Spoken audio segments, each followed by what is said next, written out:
kuliah lulus kuliah lulus 3,5 tahun untuk yang reguler gitu ya, dan 1,5 tahun untuk yang alih jenjang. Seharusnya di sini ada yang alih jenjang. Nah, eh tapi caranya gimana? Caranya memang dengan mempersiapkan skripsi di semester 6 ini.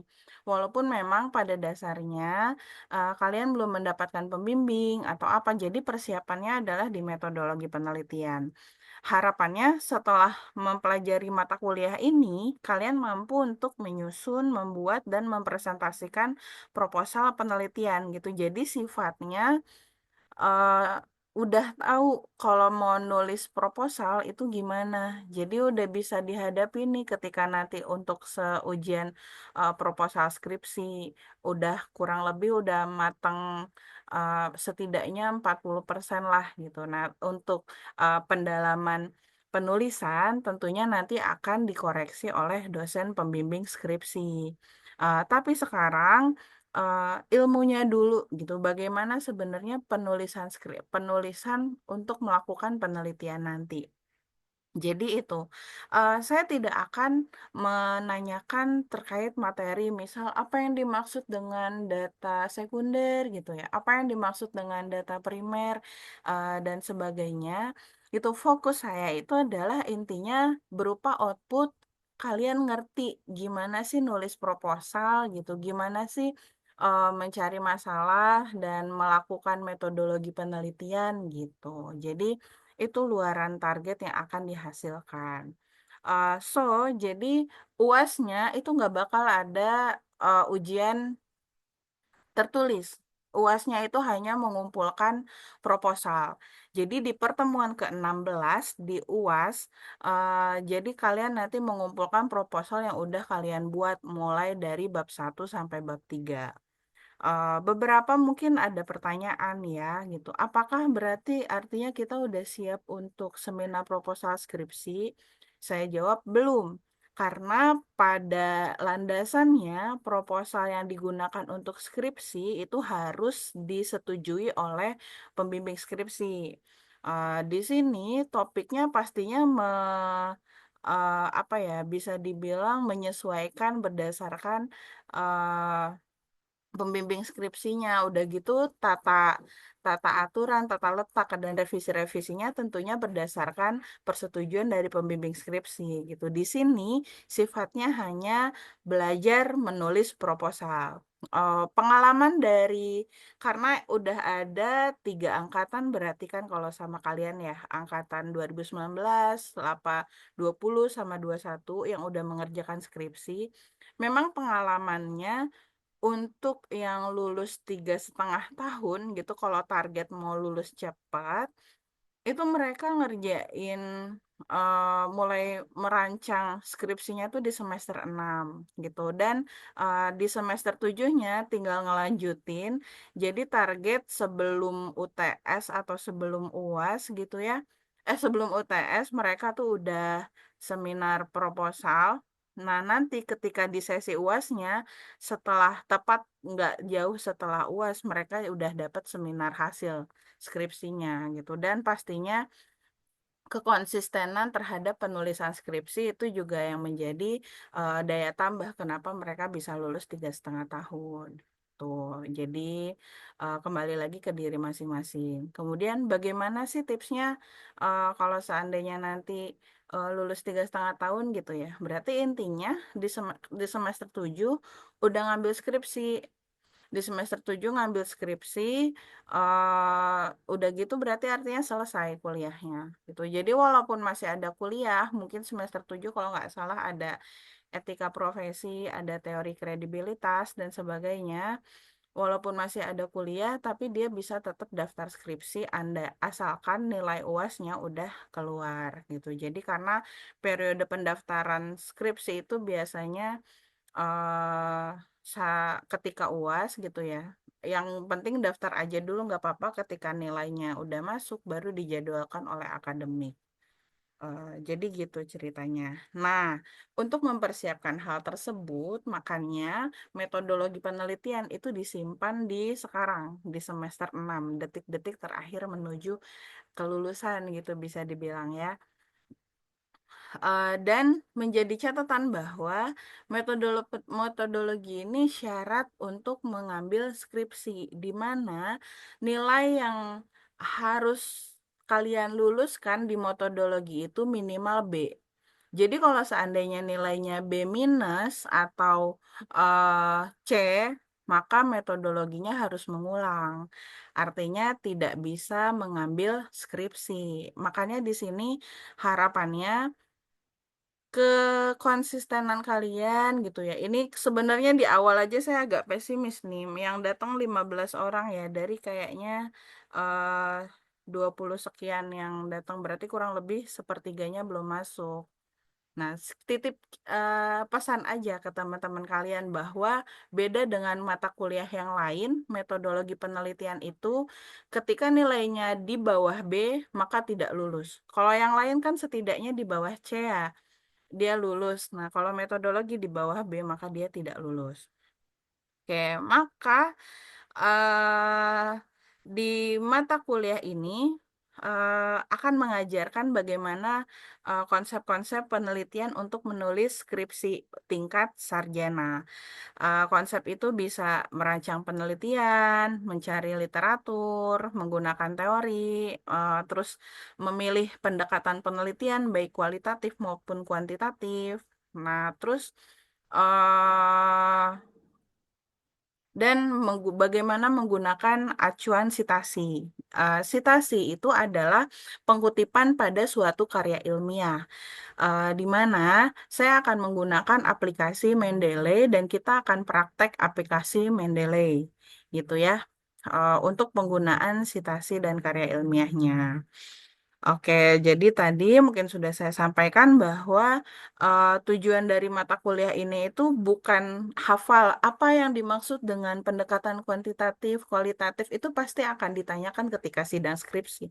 Tapi yang dibahas pada mata kuliah ini itu adalah gimana caranya kalian bisa nyusun proposal penelitian. Udah, itu aja gitu. Jadi nggak jauh dari itu. Makanya mungkin UTS-nya pun saya bisa aja gitu nanti hanya bisa dibilang tanda kutip formalitas gitu ya. Jadi ya cuman nggak secara betul-betul ingin menguji apa kemampuan pengetahuan kalian, tapi eh, prosesnya dalam penilaian itu saya akan fokus kepada eh, bagaimana progres kalian pada saat memilih tema penelitian, melakukan tinjauan literatur, dan sampai bagaimana melangkai teknik-teknik analisis data penelitian gitu. Jadi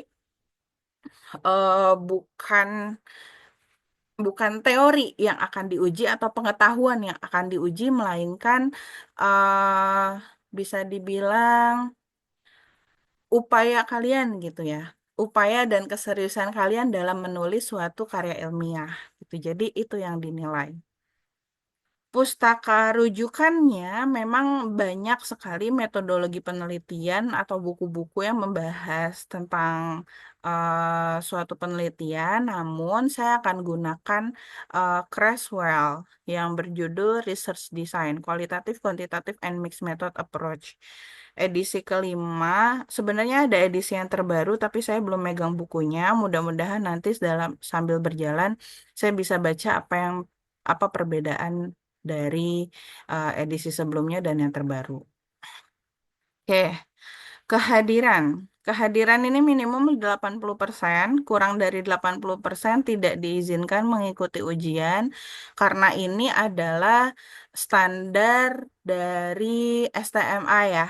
Jadi saya mengikuti standar minimal dari STMA. Jadi kurang ketika bolos 3 kali gitu, apapun alasannya, mau sakit, izin ataupun alfa, maka lebih dari 3 kali maka tidak bisa ikut UAS. Tuh. Nah, saat mengikuti perkuliahan online, mahasiswa wajib on-cam dan menjawab ketika berdiskusi. Apabila tidak memenuhi persyaratan, maka akan dianggap alfa walaupun di screen itu ada namanya gitu ya. Nah, kira-kira sepakat nggak nih?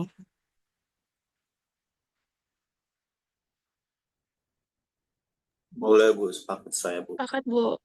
Sepakat. Yang sepakat Pandia sama Arindra doang nih. Sepakat, Bu. Saya sepakat, Bu. Sepakat yang lain ya. Oke. Iya, Bu. Nah, langsung dibuktikan.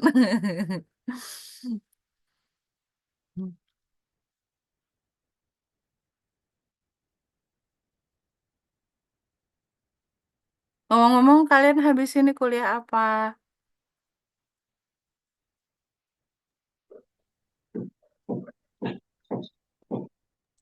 Teknik negosiasi Bu. Online juga. Iya, Bu. Hmm,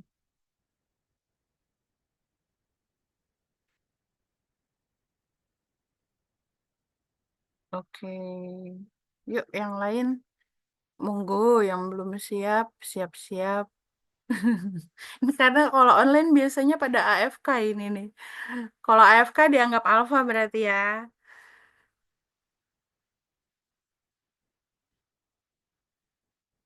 Ayo, silahkan siap-siap, silahkan dibuka kameranya. Ketika nanti mulai materi, karena ini masih kontrak, oke lah, saya tolerir.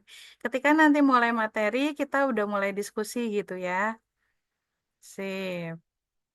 Saya lanjut dulu kontraknya. Nah, tadi eh kan saya sudah bilang ya bahwa kalau metodologi penelitian itu minimal B baru dia bisa lulus. Jujur, ini sebenarnya persyaratan dari STMA bahwa nilai itu 30% UTS, 40% UAS, 7% kuis, 8% mandiri, dan 15% tugas terstruktur. Nah, untuk mengambil nilai UTS itu targetnya adalah di pertemuan ke 6 dan 7 nanti akan ada presentasi kerangka penelitian gitu. Jadi harapannya sudah mulai menulis dari pertemuan 1 sampai 5 berarti dalam jangka waktu 1 bulan mendatang sudah mulai menulis mulai dari latar belakang, tujuan penelitian, eh, dan seterusnya, di mana di tengah-tengahnya itu akan ada saya selipkan materi-materi terkait dengan bagaimana melakukan penelitian yang baik dan benar. Tuh, jadi eh, pengambilan nilai UTS itu adalah pada saat di pertemuan ke-6 dan ke-7 kalian masing-masing mempresentasikan apa kerangka penelitian yang akan kalian lakukan. Kemudian 40% nilai UAS itu adalah saya nilai dari proposal yang kalian kumpulkan. Gitu. Jadi kurang lebih kalau deskripsi udah nulis bab 1, 2, 3 itu adalah nilai UAS.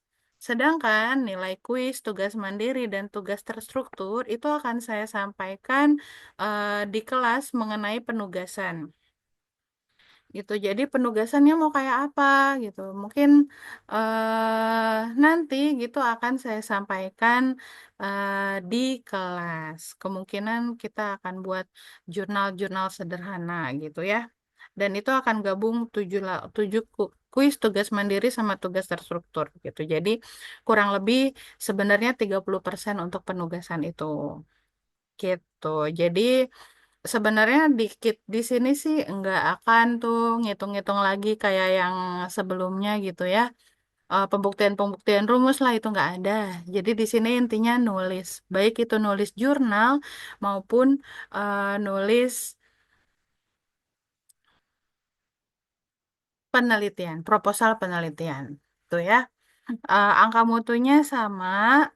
Oh iya, kemungkinan UTS-nya itu akan tetap harus ada absen. Jadi mungkin di hari UTS akan ada tetap soal dan jawaban yang perlu kalian lakukan, tapi yang seperti saya bilang, sebenarnya itu adalah formalitas. Saya pun akan berikan kalian keleluasaan untuk buka buku. Jadi sifatnya UTS-nya adalah open book. Itu open book ya, UTS-nya open book bukan gak harus hafalan gitu ya, karena saya rasa itu tidak penting untuk metodologi penelitian. Yang penting adalah pemahaman terkait teori. Gitu. Nah, nilainya ini berarti kalau seandainya minimal B, minimal itu nilai harus 68. Selain dari itu, maka dinyatakan tidak lulus. Oke, aturan tambahan itu jika diperlukan, ada yang ingin memberikan masukan terkait aturan tambahan?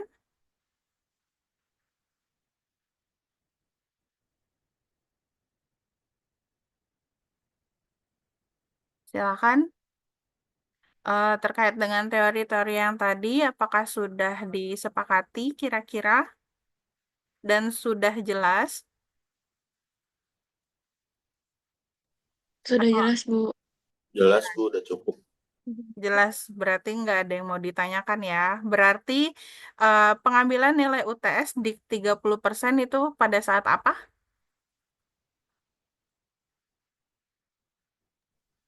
Kerangka Pertemuan penelitian. ke-67, Bu.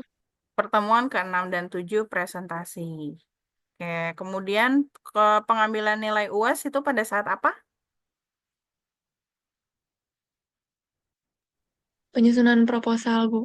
Iya, pengumpulan proposal. Jadi pas UAS, kalian nggak akan UAS seperti biasanya, hanya mengumpulkan proposal yang sudah dibuat. Gitu ya. Jadi memang benar-benar 70% penilaiannya itu adalah saya lihat dari bagaimana penulisan kalian untuk perencanaan penelitian. Oke. Kurang lebih itu kontraknya karena udah disampaikan dan tidak ada aturan tambahan ya. Jadi eh, saya rasa cukup. Kita akan masuk ke pertemuan pertama metodologi penelitian.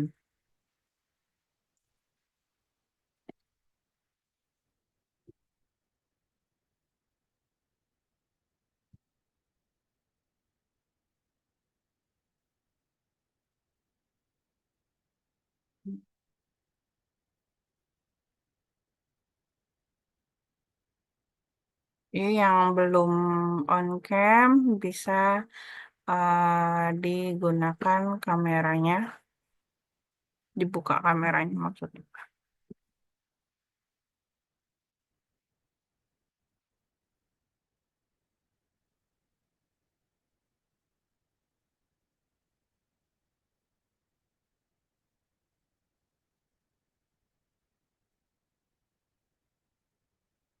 Oke, kurang lebih ini yang akan kita bahas.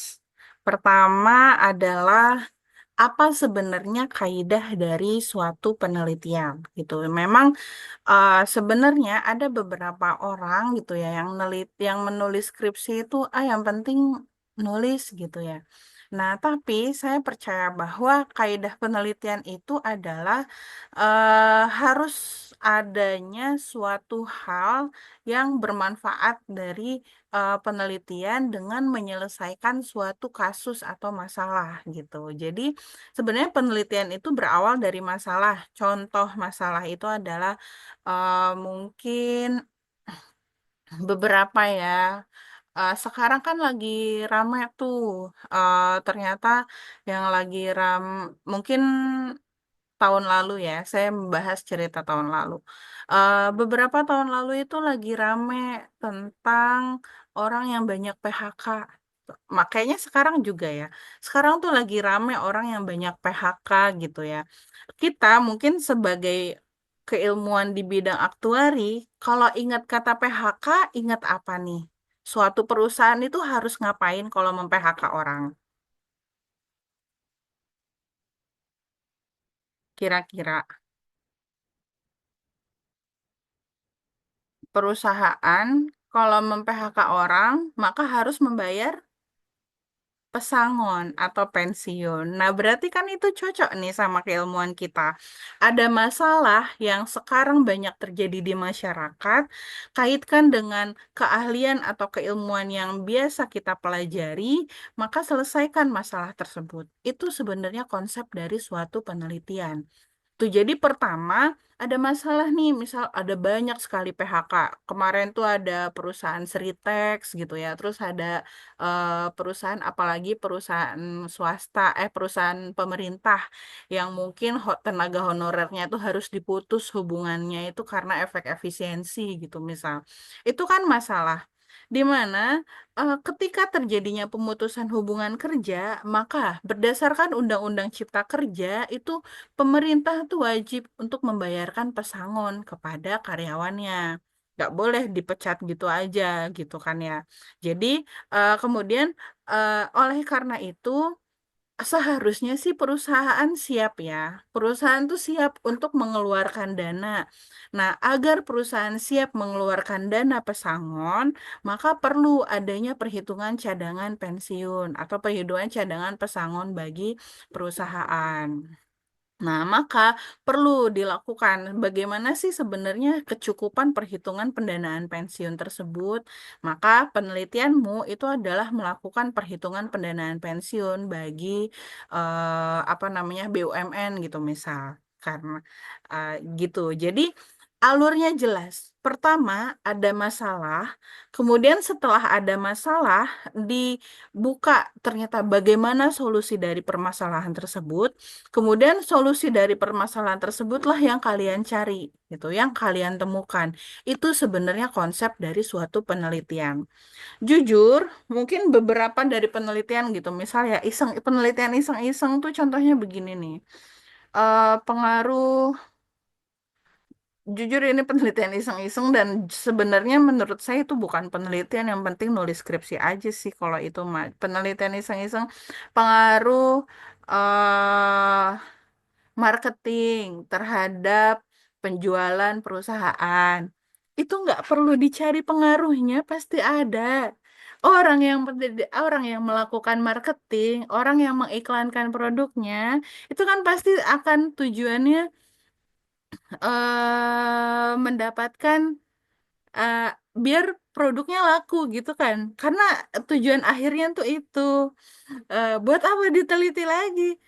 Pengaruhnya tidak perlu diteliti, tapi mungkin efisiensinya bisa diteliti. Efisiensinya seperti apa gitu? Efisiensinya itu adalah apakah benar nih kalau saya ngiklanin ke Instagram gitu ya. Saya ngiklanin ke Instagram itu tuh penjualan saya akan lebih banyak dibanding kalau saya ngiklanin ke YouTube gitu misal. Oke, itu bisa diteliti. Itu ada manfaatnya. Tapi kalau pengaruh marketing terhadap ini ya nggak perlu diteliti juga udah pasti itu berpengaruh. Nah, itu maksud saya ada urgensi penelitiannya. Urgensi itu adalah ada penyebab yang mengharuskan kita tuh meneliti ini sehingga kita bisa mengetahui suatu hal yang baru, gitu. Walaupun pada dasarnya skripsi itu tidak dituntut untuk menemukan fenomena baru atau mencari masalah dari suatu fenomena, tapi mengcreate ulang itu juga boleh. Tapi esensinya tidak boleh itu tuh tidak bisa ditoleransi menurut saya gitu. Jadi itu biasanya diceritakan di latar belakang penelitian gitu. Jadi itulah konsepnya. Jadi sebenarnya di sini saya tuliskan bahwa penelitian bertujuan untuk menciptakan dan mendistribusikan suatu penelitian gitu. Jadi, misalkan kalau di bisnis, riset bisnis itu membantu bisnis menjadi lebih kompetitif dan inovatif. Nah, pasti misal kalau riset bisnis, kalian bekerja, saya sekarang tuh lagi seneng-seneng gitu ya ngepoin Ibu Nurhayati Subakat. Kenal nggak siapa Ibu Nurhayati Subakat? Ada yang kenal di sini? Ada yang tahu nggak dia siapa?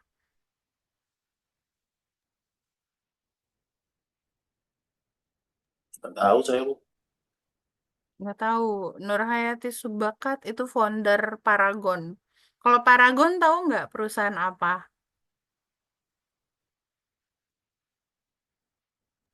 Tahu, Bu.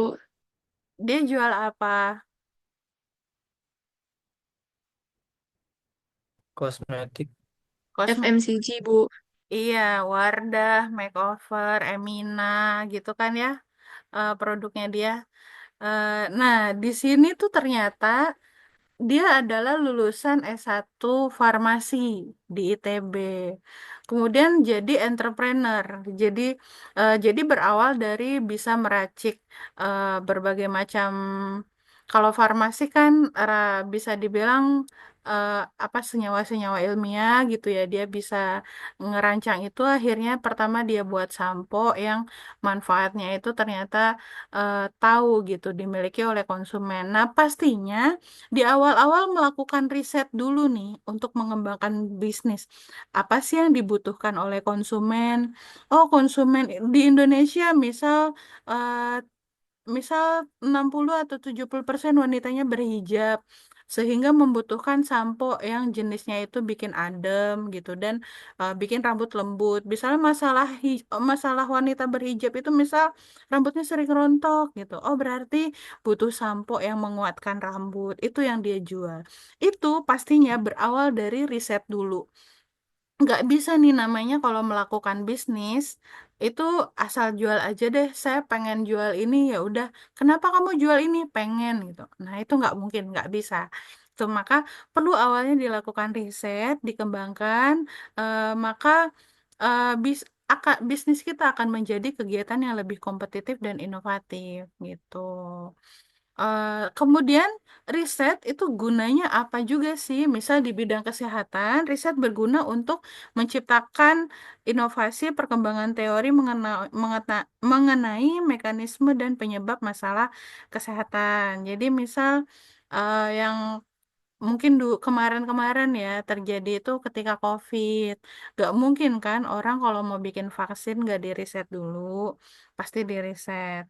Nah, di bidang aktuaria tentunya bisa mengetahui perkembangan keuangan dan bagaimana memecahkan masalah valuasi, pricing, sosial ekonomi, dan perkembangan lainnya.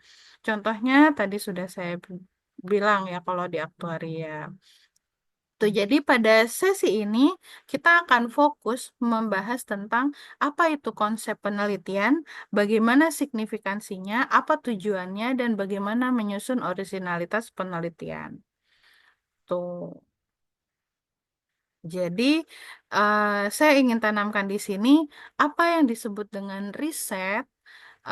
Jadi riset mungkin tadi sudah saya bilang bahwa riset itu tidak hanya sebatas pada mengumpulkan informasi, tetapi memahami suatu masalah, memahami informasi, dan menggunakan informasi tersebut untuk menjawab pertanyaan dan memperoleh wawasan yang berharga.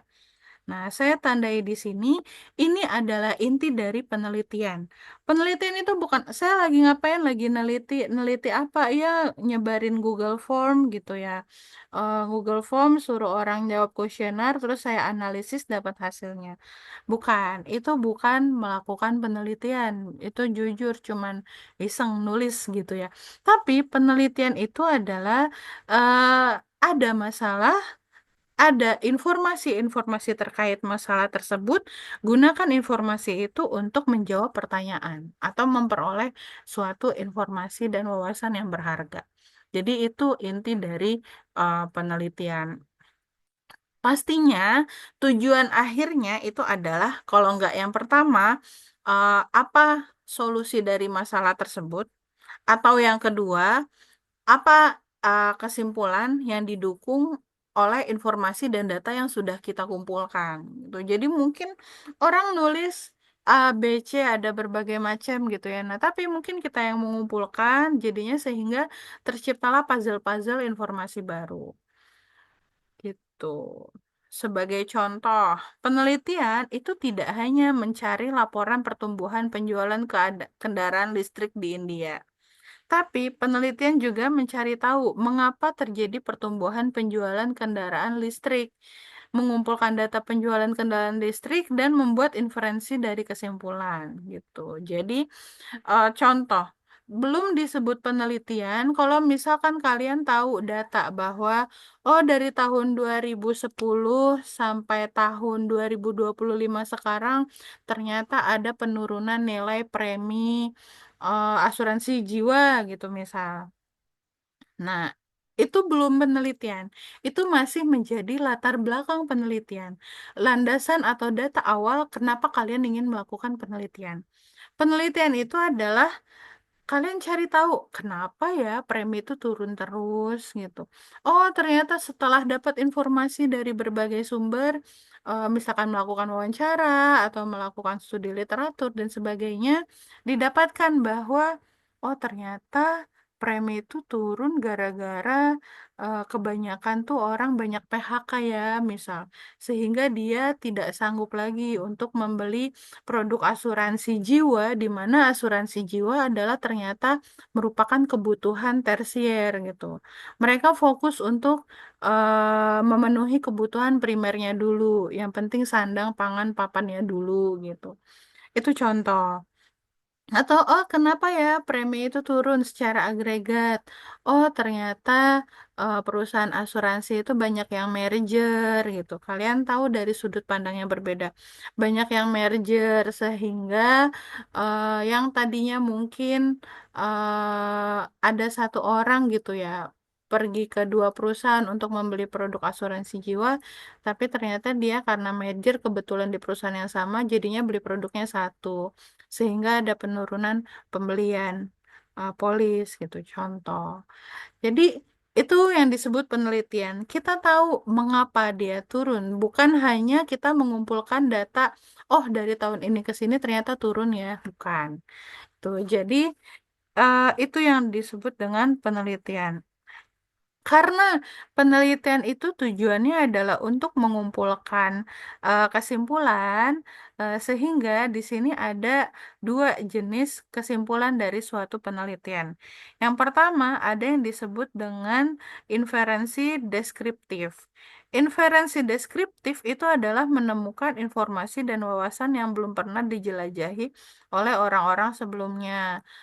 Kalau di matematika, salah satunya menemukan mungkin rumus baru gitu ya untuk bayar premi. Ternyata yang udah ada nih rumusnya kayak gini nih. Tapi berdasarkan asumsi-asumsi yang ada di Indonesia, ini tidak terpenuhi, maka harusnya seperti ini. Nah, itu bisa merupakan suatu penemuan penelitian. Artinya, itu adalah suatu kesimpulan inferensi deskriptif. Jadi kebanyakan kalau penelitian aktuaria itu di mana dia perhitungan, terus dia mendapatkan suatu hasil dari perhitungan, itu adalah melalui pendekatan deskriptif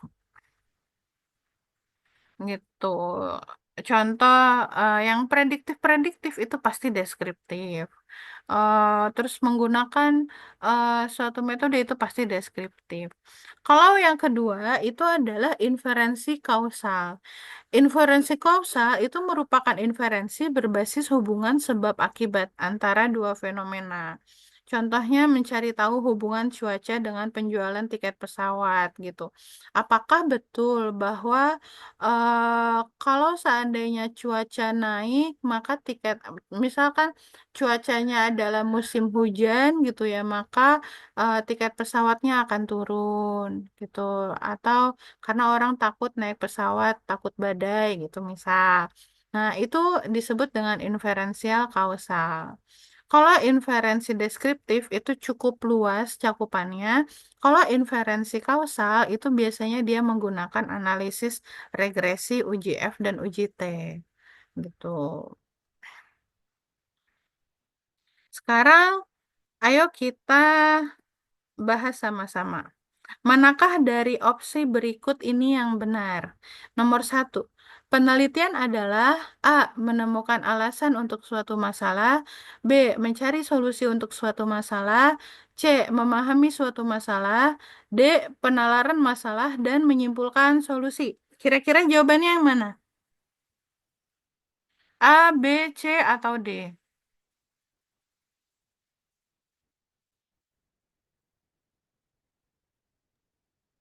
D enggak sih, Bu? Apa? Yang D, Bu. D. Yang D.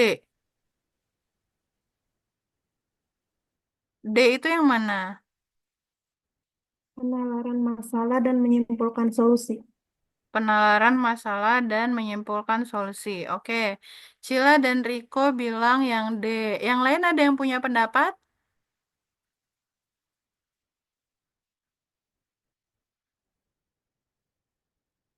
Sama sih Bu, D juga.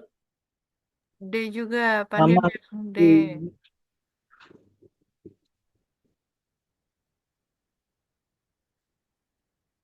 Oke. Kita bahas. Satu, menemukan alasan untuk suatu masalah. Kenapa ini bukan jawabannya?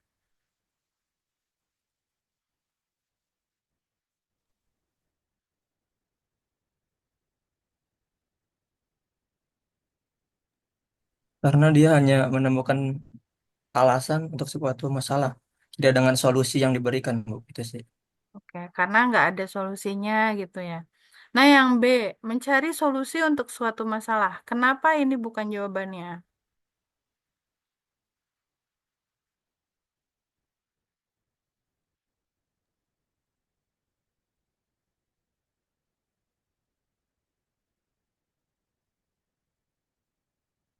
Atau yang C dulu, memahami suatu masalah. Kenapa ini bukan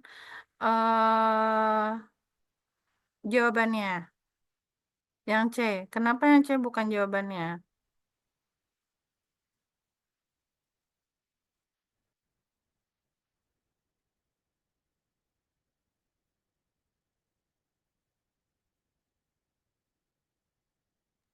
Kayaknya kalau kenapa ABC itu salah karena dia tuh cuman kayak satu satu hal doang gitu Bu yang dilakuin Bu, kayak kalau A kan cuma nemuin alasan, yang B cari Mm-mm. solusi doang, yang C cuma mahamin. Jadi kenapa jawabannya D, kenapa, karena harus nggak cuman itu doang gitu Bu maksudnya.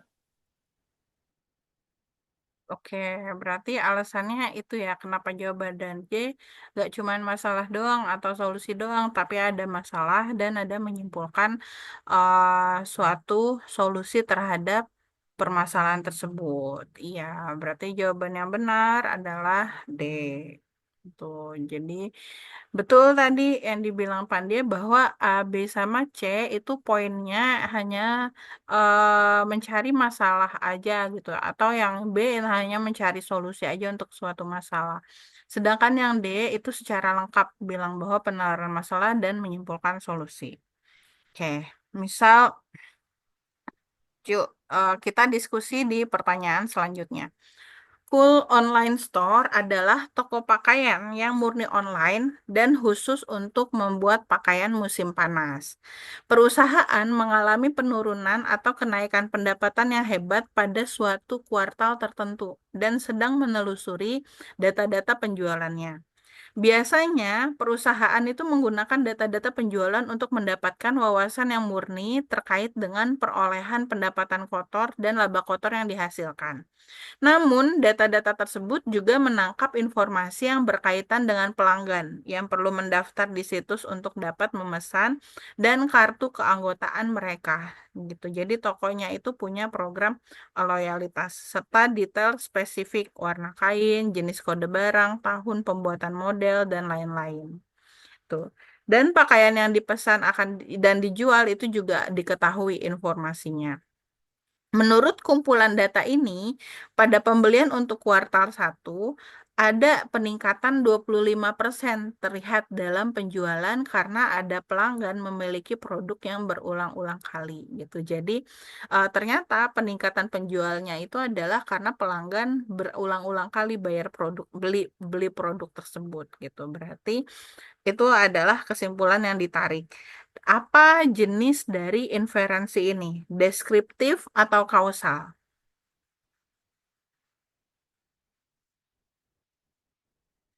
Apa itu inferensi deskriptif tadi? Menemukan informasi dan wawasan yang belum dijelajahi. Iya, deskriptif itu kan ada informasi yang belum pernah diketahui sebelumnya. Kalau kausal,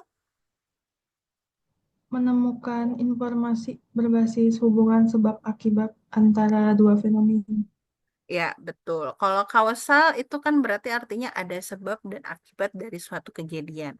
Nah, dari ilustrasi yang tadi, kira-kira dia itu deskriptif atau kausal?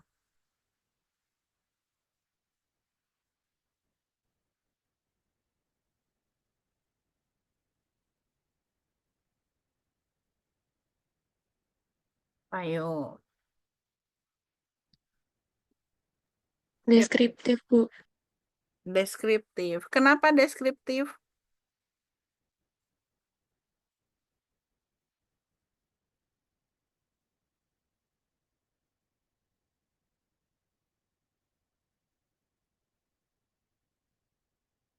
Kenapa? Karena ada informasi baru yang dia dapatkan bahwa peningkatan pelanggan itu terjadi karena pelanggan repurchase atau beli produk itu berulang-ulang. Gitu. Sehingga dari sini dapat diketahui bahwa inferensi ini adalah deskriptif. Kalau kausal itu ada sebab dan akibatnya ya. Jadi kesimpulan itu ya pasti X berpengaruh terhadap Y gitu. Y tidak berpengaruh terhadap X gitu. Jadi analisis datanya pun beda. Itu kalau seandainya yang kausal. Jadi ini termasuk yang deskriptif. Sampai sini paham tentang apa itu sebenarnya penelitian secara konsep? Hmm,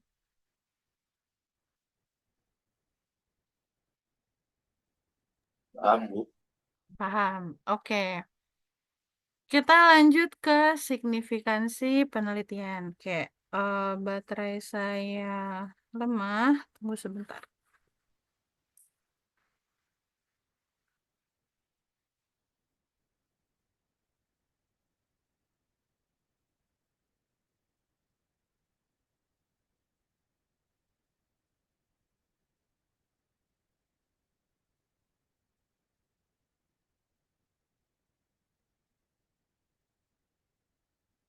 Oke, selanjutnya kita bahas tentang signifikansi penelitian. Misalkan seorang peneliti itu dikontrak oleh perusahaan A untuk melakukan penelitian tentang apakah produk X akan cocok di pasar Y. Temuan penelitian mereka menunjukkan bahwa pasar Y bukanlah pasar yang optimal untuk produk X. Dari pertemuan tersebut, perusahaan itu tidak meluncurkan produk X di pasar Y. Beberapa bulan kemudian, perusahaan menyadari bahwa penelitiannya tuh mungkin terjadi cacat karena pesaing dengan produk serupa seperti produk E juga memasarkan di pasar Y, tapi ternyata dia mempunyai keuntungan yang besar. Nah, berarti perusahaan A di sini menyadari bahwa dia melewatkan kesempatan yang besar gitu. Paham ya dari ilustrasi ini? Nah, sehingga apa sebenarnya signifikansi penelitian? Kesalahan dalam melakukan langkah-langkah analisis pada penelitian ini akan menyebabkan kesalahan dalam menyimpulkan. Kesalahan dalam menyimpulkan apabila itu merupakan suatu hal yang kronis, itu maka akan bisa menimbulkan kerugian dari suatu perusahaan. Sebagai ilustrasi gitu misalnya, suatu aktuaris perusahaan gitu ingin menghitung berapakah besarnya premi yang harus ditagih kepada masyarakat gitu ya yang ingin membeli polis asuransi jiwa. Nah, simpelnya sih kalau seandainya kita salah ngitung preminya, misal preminya kemahalan, oh ternyata kan ada perusahaan lain juga ya yang jual produk yang serupa. Ada perusahaan lain juga yang jual produk serupa ya jadinya nggak laku tuh produk kita karena kemahalan. Atau kita ngasih harganya tuh terlalu murah gitu. Memang sih banyak yang beli, tapi ternyata ujung-ujungnya kita banyak bayar klaim nih gitu. Karena mungkin dari 1.000 orang yang beli, misal 100 orang ngeklaim asuransi jiwanya yang akhirnya nggak cukup nih uang kita gitu. Nah, jadi pasti kenapa terjadi hal demikian? Ada langkah-langkah pada riset yang kita lewatkan mungkin.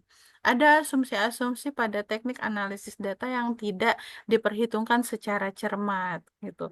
Sehingga apa signifikansi penelitian sebenarnya? Penelitian itu harus dilakukan dengan cermat karena akan memiliki dampak yang besar bagi pemangku kepentingan, khususnya kalau kalian sudah terjun langsung ke lapangan sebagai pekerja.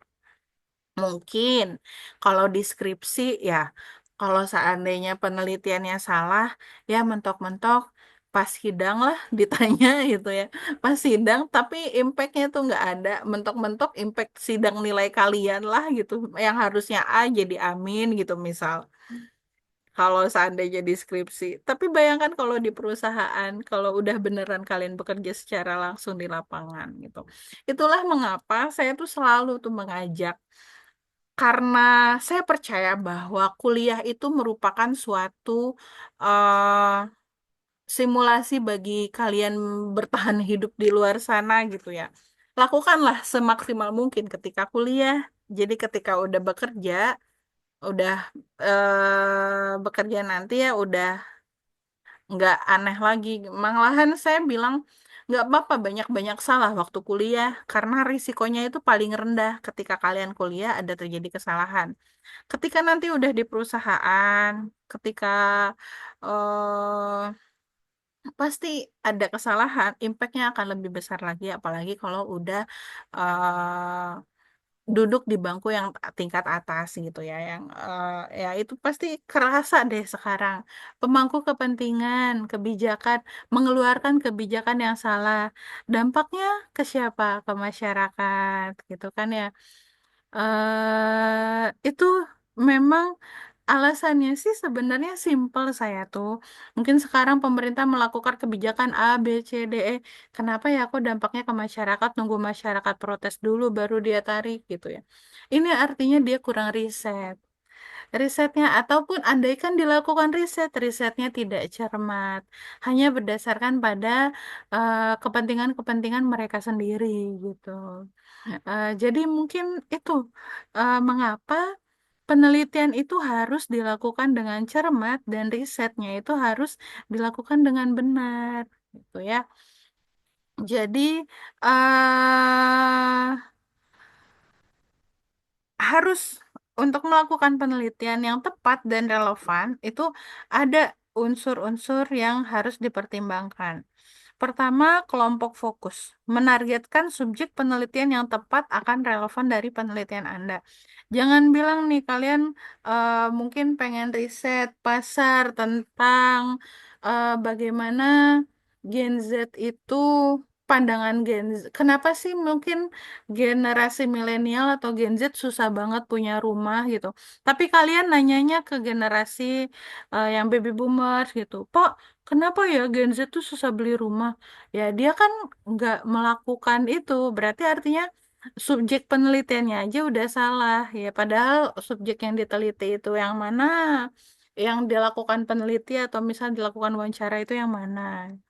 Jadi target atau kelompok fokus yang ingin diambil datanya itu harus benar sesuai dengan tujuan penelitian yang ingin dilakukan.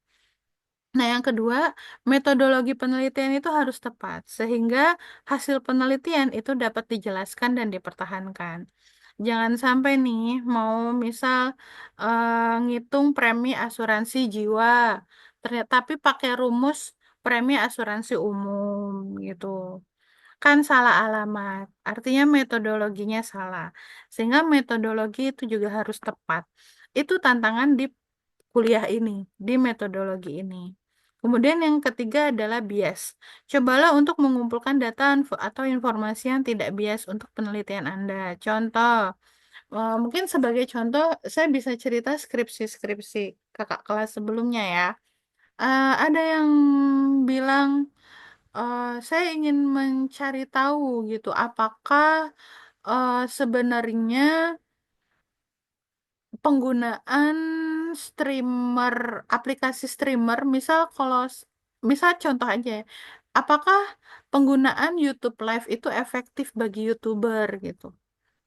Nah, dia nanyanya ke YouTuber toh, kata YouTuber, oh efektif kok, saya tiap live dapat saweran, saya tiap live dapat apa sih kalau di YouTube namanya tuh? Kalau ini saya tiap live dapat AdSense gitu gitu misal ya. Tapi kita nggak tahu apa kata, tapi kita harus gitu melihat sudut pandang yang lain. Misal sudut pandang yang lain adalah penonton live. Penonton live-nya bilang, oh live itu nggak efektif deh, soalnya pas saya nonton live, eh, YouTubernya itu misal suka salvo ngerjain yang lain bukan fokus nge-live gitu misal. Atau kayaknya live itu nggak efektif deh. Soalnya masa saya melihat beberapa kasus ketika live misal terjadi. Contoh mungkin yang pernah viral ya, ada orang YouTuber mukbang live tiba-tiba dia meninggal karena kebanyakan makan. Nah itu kan sesuatu yang nggak harus di-share. Tapi malah di live-in dan nggak bisa di cut, nggak bisa dipotong, nggak bisa ditarik gitu. Kalau tidak live kan setidaknya bisa dipilih untuk tidak diupload gitu misal. Ini hanya contoh, berarti artinya agar tidak mendapatkan kesimpulan yang bias, maka kita harus menarik kesimpulan dari beberapa sudut pandang. Nggak cuma dari YouTuber doang, tapi kita lihat juga dari sisi penontonnya. Atau selain itu, misal kita lihat dari sisi ahlinya, misal ahlinya itu adalah orang yang bekerja di YouTube. Sebenarnya algoritma di belakangnya ini gimana sih gitu kan ya. Nah, kita bisa lihat, oh enggak kok sebenarnya kalau live yang misalnya tadi ya sudut pandang itu kan bilang live itu salah. Sudut pandang penonton bilang live itu salah. Misal dari ahlinya ternyata karyawan YouTube-nya langsung dia tuh bilang, oh, kalau live itu sebenarnya bisa kita kontrol kok di ini kalau seandainya dia menggunakan kata-kata kasar, misal ketika live, maka di program kita tuh langsung kebaca, live-nya tuh langsung dihentikan secara otomatis oleh YouTube contoh. Ini contoh saya nggak tahu ya aslinya gimana, kayaknya nggak gitu deh gitu. Jadi itu contohnya. Jadi itu yang bisa dilakukan pada penelitian, hindari sesuatu yang bias gitu atau bias. Jadi tiga hal ini, pastikan kelompok fokus yang ingin diteliti itu apa dan jangan sampai salah sasaran. Yang kedua, pastikan penelitian itu metodenya benar. Yang ketiga, hindari mengumpulkan data yang bias. Tuh. Jadi itu signifikansi dari suatu penelitian. Signifikansi itu artinya pentingnya gitu ya, pentingnya hal-hal penting gitu yang harus dilakukan pada penelitian. Yuk kita diskusi sedikit. Misal, saat wawancara, Ringky hanya bisa mewawancari dan mengumpulkan data dari 20 bank. Pembagian data yang dikumpulkannya adalah sebagian berikut. 10 dari bank negara XE1 dan 10 dari bank negara XE2. Menurut Anda, apakah menganalisis kumpulan data campuran ini memberikan kesimpulan dan wawasan yang akurat tentang bank di negara XE1? Unsur mana yang tidak sesuai atau sesuai dari penelitian yang dilaksanakan Ringki? Yuk, kira-kira di sini cukup nggak atau akurat nggak kesimpulannya dan apa yang sesuai dan apa yang tidak sesuai kira-kira? Tujuan dari penelitiannya apa sih? Kesimpulannya dia pengen narik apa sih?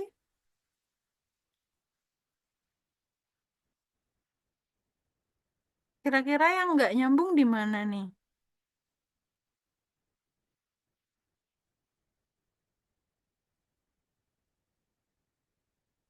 Terus signifikansi penelitian dari tiga tadi apa yang nggak cocok?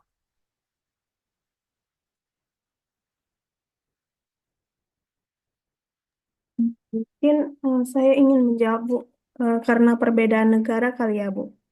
Kurang signifikan, maksudnya dia mau menganalisis data bank di negara. Dia kan tujuannya untuk mengumpulkan data dari 20 bank. Sementara dia ngambil 10 bank negara satu dan negara dua. Jadi kayak kurang spesifik mau negara mana gitu ya, Bu. Mungkin ini pendapat saya ya, Bu. Oke, sip. Ada yang mau menyatakan pendapat lagi?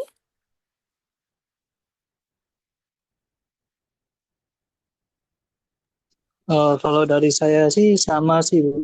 Soalnya kan dia ingin melakukan penelitian di XE1, sedangkan dia carinya di XE1 dan 2. Jadi agak rancu gitu, Bu. Seharusnya kalau nyari XE1 ya udah di XE1 aja, nggak usah ke XE2 gitu, Bu. Oke, berarti yang nggak sesuai itu yang mana tuh di antara tiga tadi? Kita punya tiga signifikansi penelitian kan? Yang pertama apa?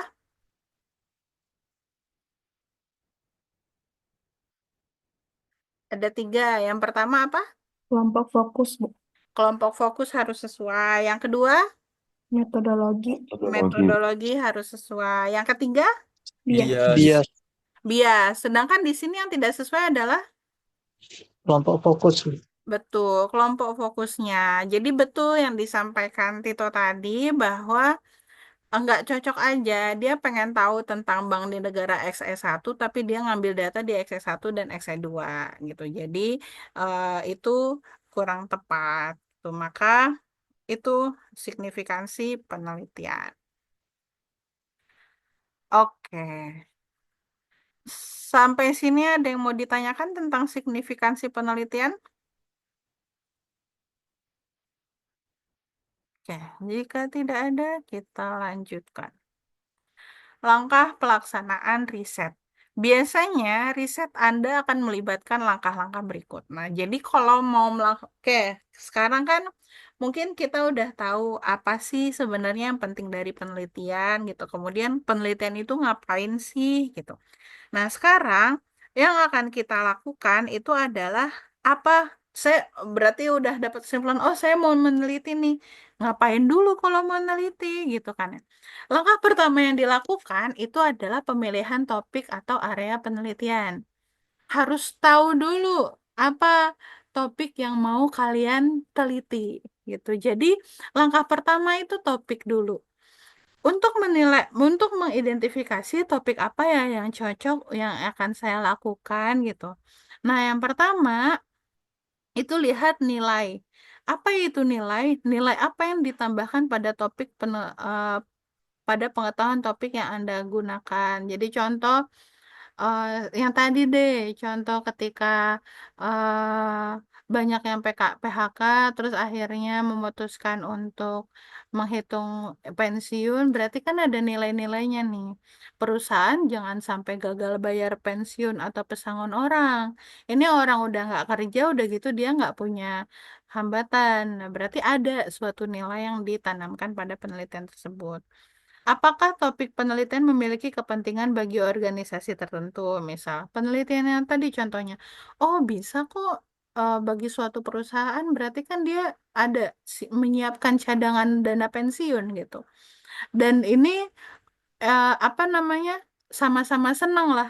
Orang yang walaupun di PHK sedih ya, tapi setidaknya kan dia dapat pesangon daripada PHK nggak dapat pesangon gitu. Perusahaan juga cukup dananya. Berarti kan ada kepentingan dari penelitian tersebut. Apakah itu akan menambah nilai pada profil atau karir karir Anda? Jadi misal, oh mungkin karena saya meneliti tentang itu, nanti ketika saya tuh targetnya tuh mau kerja di perusahaan dana pensiun gitu. Jadi ya cocok lah gitu sama karir Anda. Bisa. Atau misal karena kan ini biasanya inline ya, beberapa dari kalian mungkin di semester depannya itu magang. Saya udah magang nih di perusahaan asuransi umum, makanya saya mau ngebahas penelitian itu tentang asuransi umum, pakai model Markov, gimana ya memodelkan atau memprediksi jumlah kendaraan yang rusak gitu, misal dari sekian polis. Nah, itu bisa. Berarti artinya penelitian tersebut punya nilai. Ada dampak khusus gitu yang didapatkan ketika kamu selesai melakukan penelitian. Terus yang B itu adalah topik pemilihan topik dari suatu penelitian itu harus jelas. Jujur, saya waktu S1, waktu skripsi nulis dulu, saya bikin proposal tuh sampai 8 kali ada kayaknya. Saya punya judul penelitian sampai 8 itu ditolak 8 kali sampai mau nangis itu rasanya jujur. Nah, ternyata setelah saya pelajari lebih lanjut terkait metode penelitian, penelitian saya nggak jelas. Nggak jelasnya itu dari segi lah, terus ini mau ngapain gitu. Contoh waktu itu apa ya yang di submit tapi gagal. Saya cuma ngambil data jurnal orang, oh saya mau neliti tentang ini. Lah apa gunanya gitu? Lah apa urgensinya? Nggak ada, iseng aja gitu. Nah itu selalu ditolak lagi. Penelitian itu harus jelas. Jelas di sini dilihat dari apa? Pertama, target pelaksanaan penelitiannya. Berapa banyak pekerjaan yang harus dilakukan untuk topik ini. Jadi udah tahu tuh ketika waktu penelitian, oh untuk ngumpulin data nih butuh 2 minggu atau 3 minggu. Oh untuk melakukan codingnya, karena saya harus nyari rumusan codingnya tuh kayaknya perlu 1 minggu dan seterusnya gitu. Jadi jelas timeline penelitiannya. Kemudian yang kedua, eh, tugas yang dilakukan itu jelas. Jadi karena saya menguasai terkait hal tersebut, ya jadi saya udah tahu ketika nanti neliti tuh mau lakukan ini, mencari ini gitu. Jadi setidaknya, walaupun mungkin bahasa pemrograman yang nggak tahu, tapi saya tahu apa yang harus dilakukan. Jadi tugasnya tuh sudah tahu ngapain aja. Kemudian bagaimana menemukan data yang akan diteliti nanti. Ngambil datanya caranya gimana ya? Walaupun mungkin datanya belum ada, masih mau dicari, tapi tahu cara carinya gitu. Itu yang disebut dengan jelas.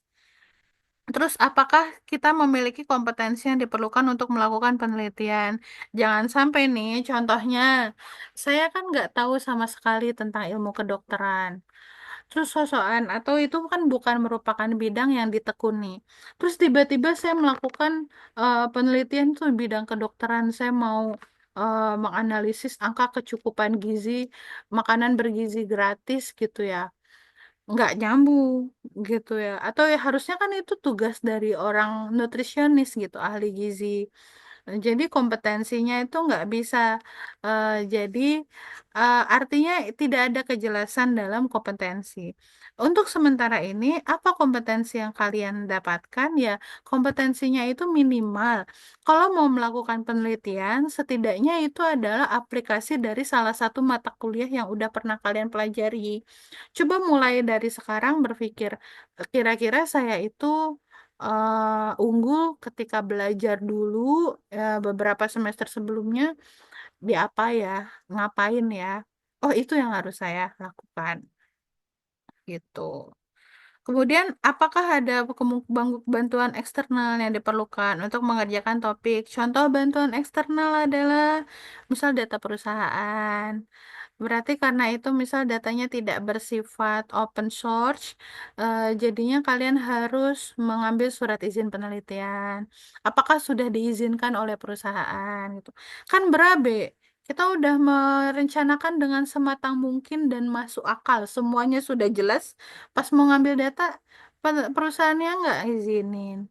Ya kan tetap aja penelitian gagal. Jadi itu yang harus dipertimbangkan ketika mencari topik penelitian.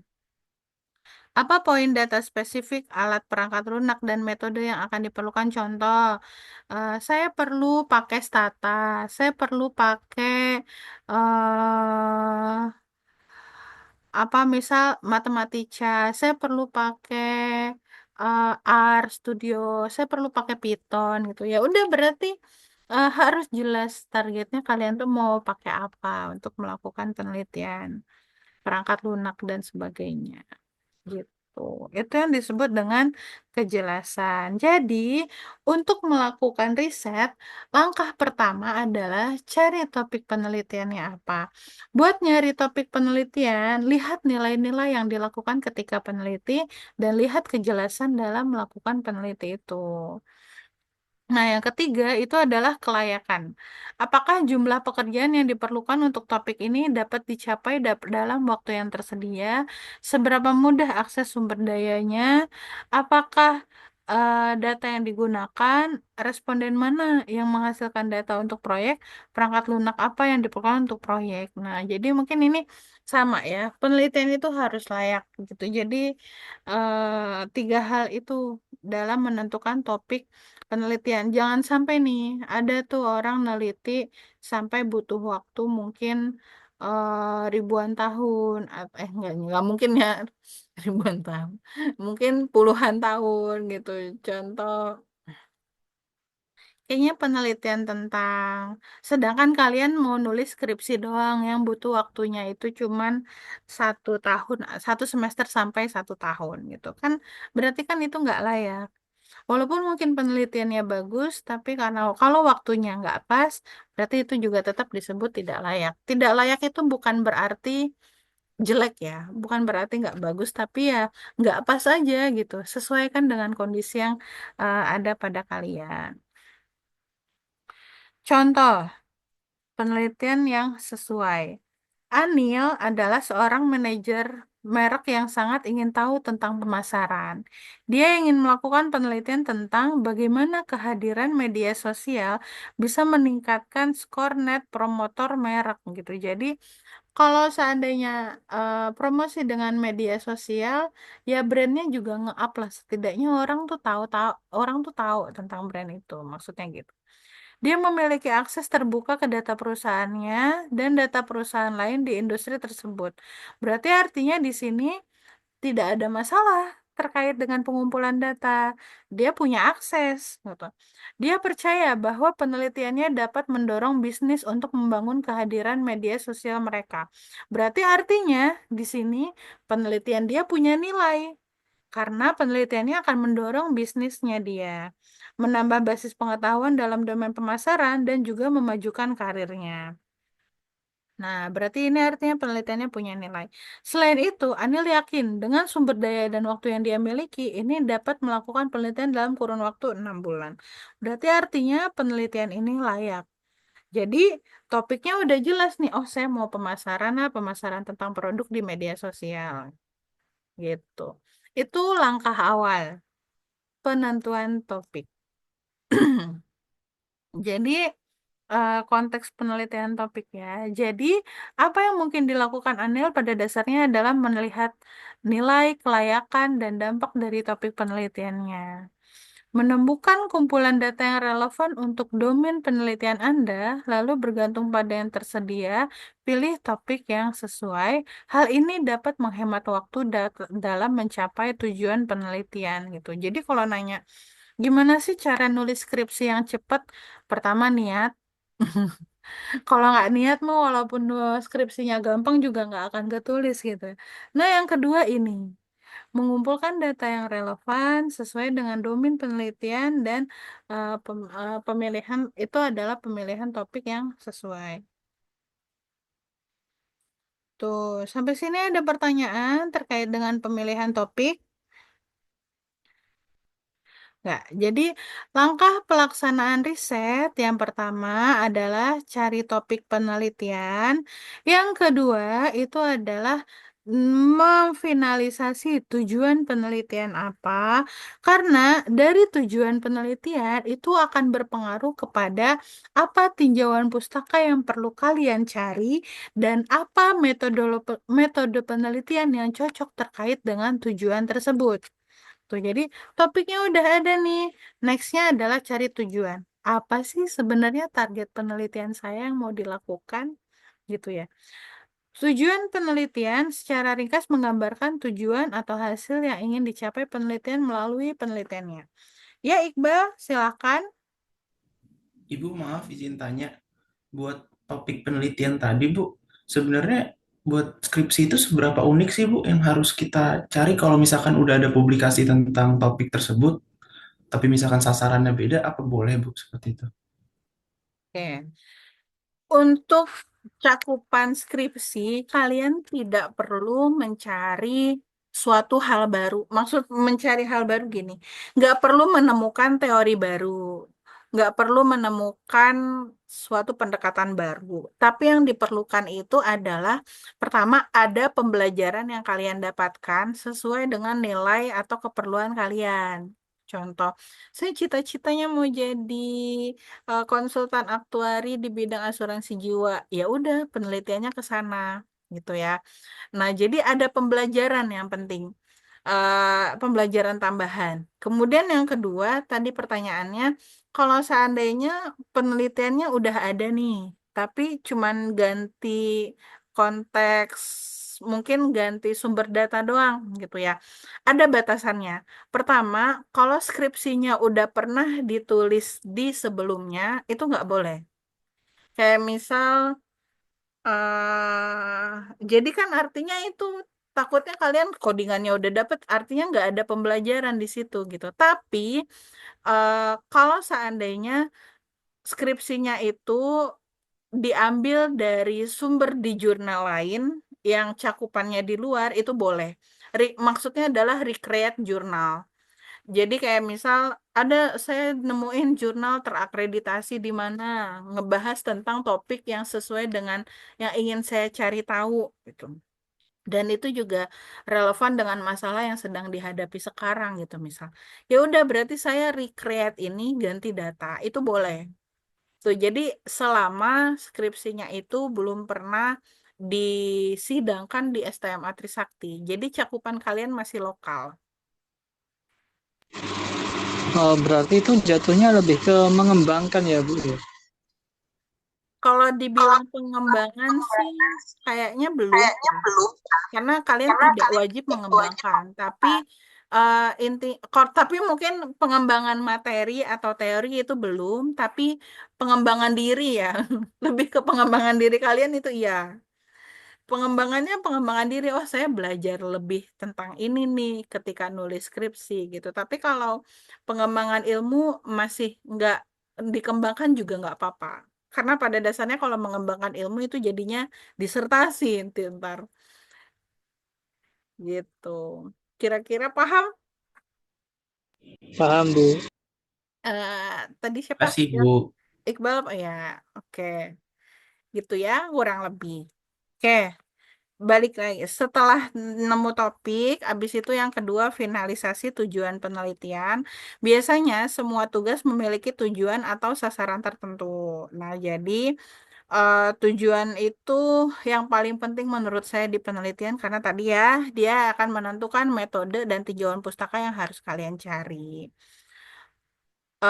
Tujuannya, tujuan penelitian itu ada banyak macamnya. Ada tujuan penelitian eksplorasi, jadi dia itu untuk mengeksplor suatu fenomena dapat dari wawasan baru. Jadi contohnya untuk mengetahui produk asuransi yang diminati di pasar, gitu. Untuk memperkirakan jumlah produk yang ditawarkan dari suatu brand, gitu ya.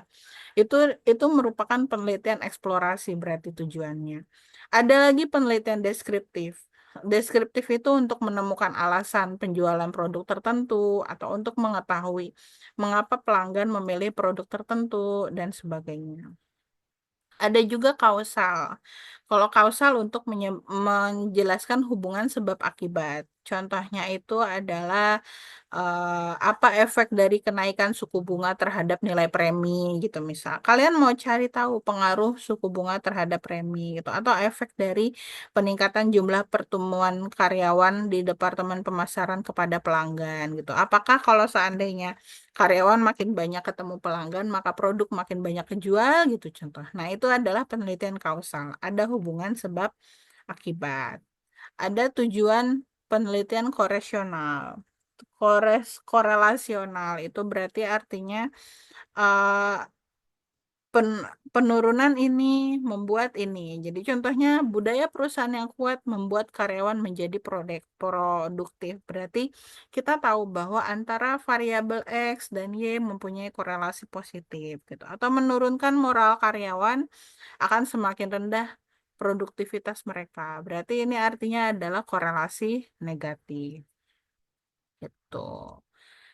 Ini tujuan penelitian. Intinya adalah penggambaran hasil yang ingin dicapai dari suatu penelitian. Ini jenis-jenisnya aja.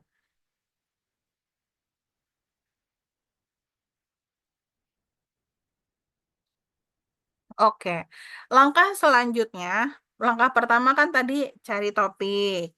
Langkah kedua adalah cari tujuan penelitian, finalisasi tujuan penelitian. Langkah ketiga adalah menerapkan metode penelitian. Nah, untuk metode-metode penelitian ini akan dibahas, kenapa ini saya merahin? Ini akan dibahas di next pertemuan selanjutnya. Kemudian untuk menulis proposal penelitian, untuk meninjau hasil penelitian, untuk baru mempresentasikan hasil penelitian. Kurang lebih itu langkah-langkah yang harus dilakukan pada penelitian. Target di metodologi berarti sampai tahap 4, yaitu menuliskan proposal penelitian. Sampai sini ada yang mau ditanyakan?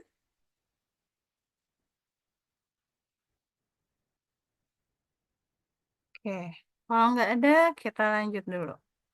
Orisinalitas dalam penelitian. Jadi, ketika melakukan penelitian itu penting bahwa yang kalian tulis itu orisinal punya kalian, gitu. Karena orisinal ini tuh eh, karena kan kalau penelitian itu rentan akan yang disebut dengan plagiat, mencontohkan karya orang, gitu ya. Jadi dalam penelitian gimana sih caranya ngehandle eh, kadang ada beberapa mungkin, ih ini bener murni kok saya yang mikirin, tapi saya cari di Google udah ada juga sih orang yang neliti tentang ini. Sah-sah aja kalian tetap meneliti tentang itu. Pasti nih, saya yakin 100% semirip-miripnya kita dengan karya orang lain, pasti ada bedanya kalau itu betul-betul orisinal punya kalian. Jadi pasti ada bedanya. Bedanya mungkin pendekatannya beda, eh, kata-katanya pasti ada beda lah gitu kalau dia orisinal. Jadi penelitian itu harus asli punya kalian gitu ya. Jadi orisinalitas itu penting. Kemudian bagaimana kalau seandainya kita tuh emang ngelihat punya dia loh, kita emang beneran ngelihat punya dia dan dia menjadi pustaka atau ajuan utama. Nah, untuk membuktikan, untuk membuat karya kalian orisinalitas, maka ketika kalian ngelihat punya orang, bubuhkan nama orang tersebut di sitasi yang disebut dengan sitasi. Mungkin kalau udah biasa nanti neliti bla bla bla bla bla bla bla bla bla dalam kurung ada nama koma tahun. Nah, berarti kan kalian secara jujur menuliskan bahwa oh benar kalau itu kata orang ini tuh gini loh, kata orang ini tuh gini loh, kata orang ini gini loh. Nah, kata saya mah gini. Nah, itu akan menjadi karya yang orisinal gitu. Jadi ketika ngambil punya orang, jangan lupa disitasi namanya. Itu. Cara yang baik untuk memulai adalah dengan meninjau literatur yang ada di lapangan. Oke, bagaimana cara menentukan karya orisinalitas kalian gitu. Jadi ini bisa dibilang ya caranya orang di luar sana tuh udah sampai mana sih? Misal kita cuma tahu tadi, saya mau melakukan penelitian tentang pemasaran apa ya di media sosial yang tadi ya, contohnya siapa gitu tadi. Nah, berarti eh caranya kan perusahaannya udah di dalam jangkauan nih. Tapi sampai mana ya orang neliti pemasaran gitu? Bagaimana ya kira-kira indikator-indikator tentang pemasaran itu? Nah, maka perlu dilakukan studi literatur. Studi literatur itu dengan menjawab sejauh mana sampai saat ini nih orang melakukan penelitian. Jangan sampai kalian mempermasalahkan rumus, misal rumus premi. Padahal rumus premi itu dari mungkin tahun 1990-an gitu, dari pertama kali ada buku tentang aktuaria asuransi jiwa udah ada di buku itu gitu, buat apa diteliti lagi gitu, tapi mungkin ada urgensi-urgensi tertentu gitu. Jadi makanya baiknya melihat literatur sampai sejauh mana sih saat ini orang-orang tuh meneliti. Bisa dilihat dari tahun kalian membaca jurnal-jurnal atau artikel ilmiah. tahun 2025, 2024 orang tuh udah ngapain aja sih gitu. Maka itu bisa mempertimbangkan orisinalitas kalian sendiri. Jadi akan ada ruang lingkup lebih lanjut tentang penelitian yang akan dilakukan. Itu tentang orisinalitas. Kemudian yang terakhir mungkin ya, saya akan menyampaikan bahwa tujuan penelitian itu harus SMART singkatannya. Apa itu SMART? Yang pertama harus spesifik. Spesifik itu berarti jangan sampai nih ada tuh beberapa kemarin tuh yang nggak spesifik, artinya kemana-mana. Justru hal yang tidak spesifik itu kalian sendiri yang akan capek nantinya. Misal, saya pengen tahu nih bagaimana mencari, saya pengen tahu bagaimana caranya jualan yang baik dan benar. Nah, berarti jualan apa? Mungkin ada jualan produk atau jualan jasa, dia nggak spesifik. Ya, pokoknya saya pengen jualan aja gitu. Saya pengen tahu jualan yang efektif itu seperti apa. Nah, berarti nanti kita sendiri yang akan susah ketika menyusun hasil penelitiannya. Kita yang akan bingung kita ketika mencari artikel, oh jualan banyak nih kategorinya gitu. Berarti artinya kalau udah dalam kerangka bingung seperti itu, penelitian kalian kurang spesifik, perlu dilakukan spesifikasi. Kemudian yang kedua, measurable, artinya itu harus dapat terukur. Terukurnya tuh dari apa? Bisa dari target, manfaat, waktu pengerjaan gitu. Kemudian yang ketiga itu achievable. Achievable itu artinya bisa dilakukan, masuk akal gitu ya. Jangan sampai nih dengan keterbatasan sumber daya, misal sekarang kan posisinya mahasiswa semester 6, tapi saya mau melakukan penelitian tentang pariwisata di Indonesia gitu. Bagaimana efektivitas pariwisata di Indonesia? Sehingga oh saya harus pergi pariwisata dari Sabang sampai Merauke. Nggak mungkin, nggak mungkin itu berarti artinya nggak bisa dicapai. Nggak mungkin dan itu misal waktunya cuma 1 semester atau 1 tahun gitu. Ya, itu mah modus aja pengen jalan-jalan gitu ya. Jadi nggak boleh. Penelitian itu harus achievable, masuk akal, bisa dicapai. Kemudian realistis, harus nyata dan praktis, dapat divisualisasikan dan dapat tercapai. Beberapa itu punya mimpi yang sangat bagus sekali sebenarnya penelitiannya, tapi malah jadinya nggak realistis gitu. Jadi eh, contohnya yang nggak realistis apa ya? Misal contoh yang nggak realistis. Oh, yang nggak realistis tuh ini. Kalian mendapat, kalian punya budget penelitian misal 500.000 mentok gitu. Tapi mengumpulkan data atau respondennya itu perlu ada 1.000 orang. Mungkin nggak itu dilakukan gitu ya.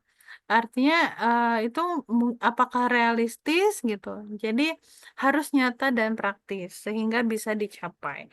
Kemudian yang kelima adalah time bound. Jadi harus ada kerangka waktu sesuai dengan target kalian. Jangan sampai dan sesuai dengan apa yang kalian lakukan. Misal jangan sampai nih kalian punya waktu penelitian 3 tahun misal, tapi hasilnya tuh sebenarnya bisa dilakukan dengan penelitian yang 1 tahun gitu. Atau kebalikannya, punya punya waktu 1 tahun, tapi ternyata penelitiannya kompleks sekali sehingga perlu dilakukan bertahun-tahun. Jadi penelitian itu harus time bound.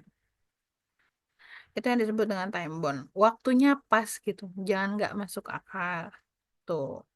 Contoh tujuan penelitian yang smart untuk manajer pemasaran dengan asumsi mereka memiliki waktu dan sumber daya yang relevan adalah misal untuk menemukan saluran pemasaran yang paling sesuai untuk perusahaan yang dapat mencapai ROI tertinggi dalam waktu 1 tahun gitu. Jadi pengen investment tertinggi dalam waktu 1 tahun karena dia manajer pemasaran, maka hubungannya adalah tentang saluran pemasaran.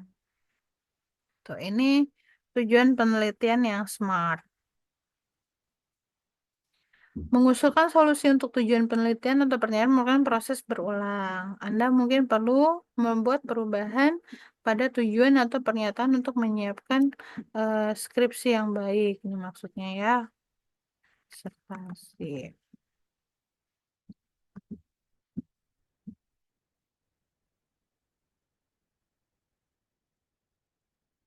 Gitu. Jadi harus tahu lingkup penelitiannya apa yang ingin dilakukan, harus tahu proses penelitiannya itu apa.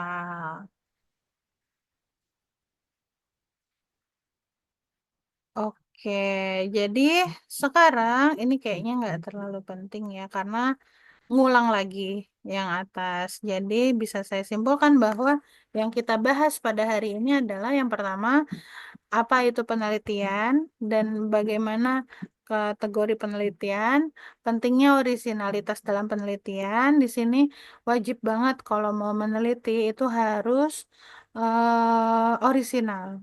Beneran hasil pemikiran kalian. Itu bukan ngepek kalau kata Bu Prop ya, ngepek punya orang gitu ya. Kemudian yang ketiga, fitur tujuan penelitian yang baik harus diseimbangkan saat membingkai tujuan penelitian. Tujuan penelitian yang baik itu harus bersifat SMART. Specific, measurable, achievable, realistic, dan time bound gitu. Jadi kelima hal itu wajib dilakukan ketika ingin menyusun tujuan penelitian.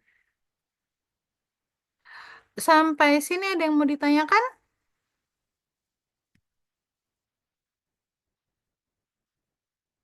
Oke, jika tidak ada, maka karena target kita pertemuan 6-7 itu sudah mendapat kerangka penelitian, di pertemuan pertama tugasnya itu adalah, ayo tentukan topik penelitian apa yang kalian minati.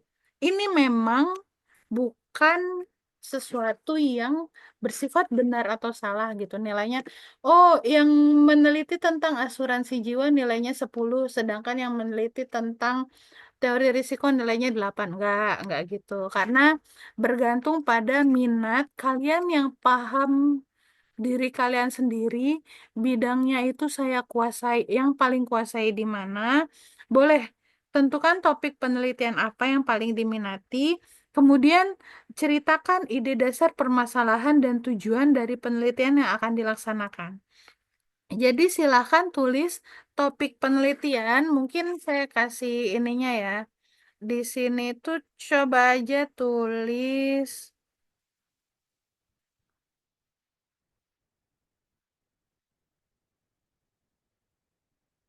topik penelitian. Di sini ceritanya misal tentang apa, misal beberapa kata gitu ya. Nah, kemudian di sini tuliskan permasalahan dan tujuan. Berarti permasalahan, mungkin ceritanya tuh seperti yang tadi saya bilang. Terus tujuan penelitian. Tujuan penelitian apa? Permasalahannya apa? Ini pasti berupa paragraf, kurang lebih beberapa paragraf. Aduh,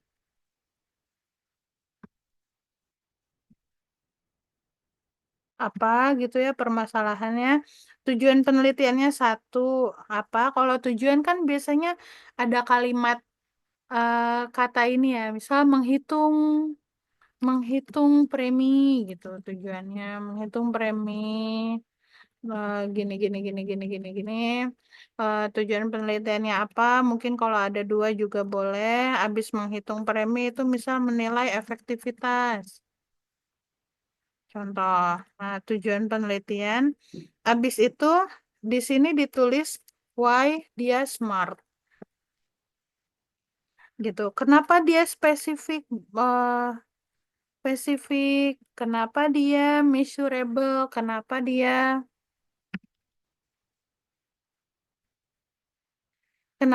spesifik, kenapa dia measurable, kenapa dia achievable, kenapa dia realistic, kenapa dia time bound. Dikumpulkan minggu depan. Minggu depan kita offline dulu ya, biar ketemu. Oh ya Bu, izin bertanya ya Bu. Untuk topik penelitian itu apakah sama dengan judul skripsi? Oh, enggak. Jadi gini, kalau skripsi sama dengan yang kalian lakukan di metodologi penelitian sekarang, itu akan menghemat waktu kalian kerja sekali aja. Jadi nulisnya sekali aja, nyari taunya sekali aja, studi literaturnya sekali aja gitu ya. Eh, jadi karena skripsi itu pasti berdasarkan pada persetujuan dosen pembimbing skripsi, dan itu belum dibagi kalau di semester 6 kan, itu dibagi kalau udah ngambil mata kuliah seminar proposal itu. Jadi kalau pertanyaannya apakah topiknya sama dengan topik skripsi, belum tentu, tapi kalau sama itu akan menghemat waktu kalian menulis gitu. Jadi makanya harapan saya sih kalian secara serius menulis di metodologi penelitian ini, nggak yang asal, yang penting ngerjain tugas Bu Fani, yang penting nilai metode penelitian dapat, skripsi mah gimana nanti gitu. Karena ada juga yang begitu sebenarnya, ada juga yang begitu gitu. Jadi harapan saya tidak seperti itu. Eh, Daripada kalian kerja 2 kali, mending seriusin. Terima kasih Bu. Oke, tuh. Terkait topik tadi nyambung ya, pasti dia uh, berdasarkan ACC dari pembimbing skripsi. Sedangkan di sini kan nggak mungkin saya ngebimbing skripsi 22 orang gitu ya. Nggak. Pasti akan dibagi ke dosen-dosen yang lain. Ada pertanyaan terkait tugasnya?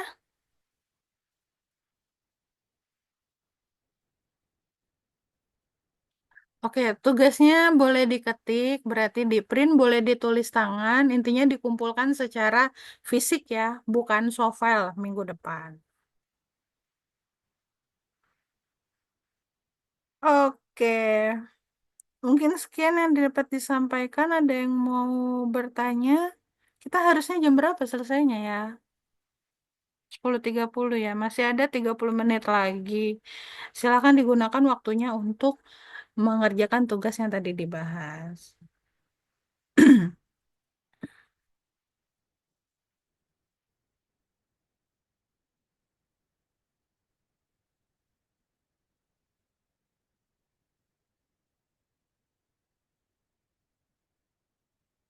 Oke,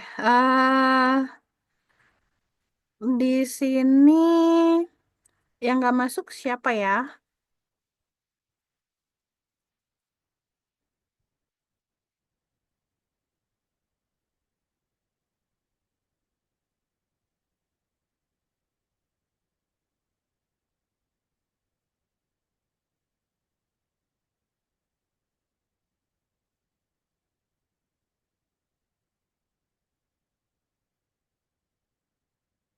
Oke, kalau gitu kita absen dulu ya. Arindra Hanun,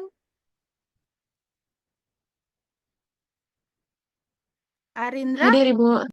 Mirnawati, Hadir Ibu. Pia Beatrice, Hadir Bu. Andres Tito, Hadir Bu. Amanda, Hadir Bu. Melinda, Hadir Bu. Riko, Hadir Ibu. Rizky, Hadir Bu. Iqbal, Hadir Bu. Raya, AFK kah?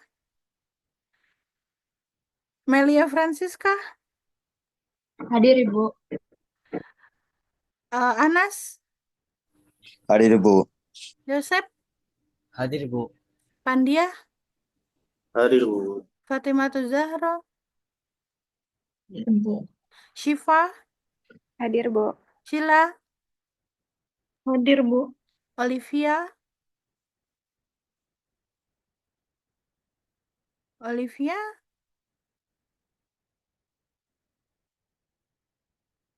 oke.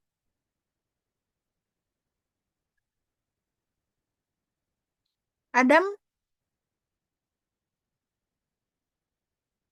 Adam,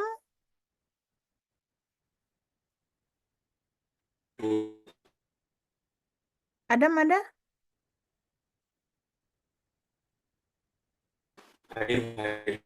Hadir, oke. Hansa, Hadir, Bu. Gibran,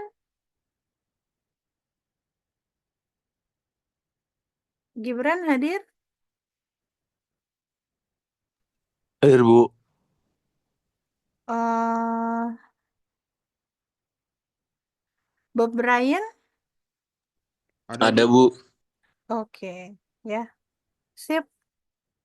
Berarti sudah absennya. Jangan lupa tugasnya minggu depan. Minggu depan kita offline dulu ya. Jadi di kampus biar ketemu. Kayaknya udah lama juga kita nggak ketemu toh. Terakhir semester 3. Udah tiba-tiba udah semester 6 aja. Oke, sampai sini ada yang mau ditanyakan terakhir kali?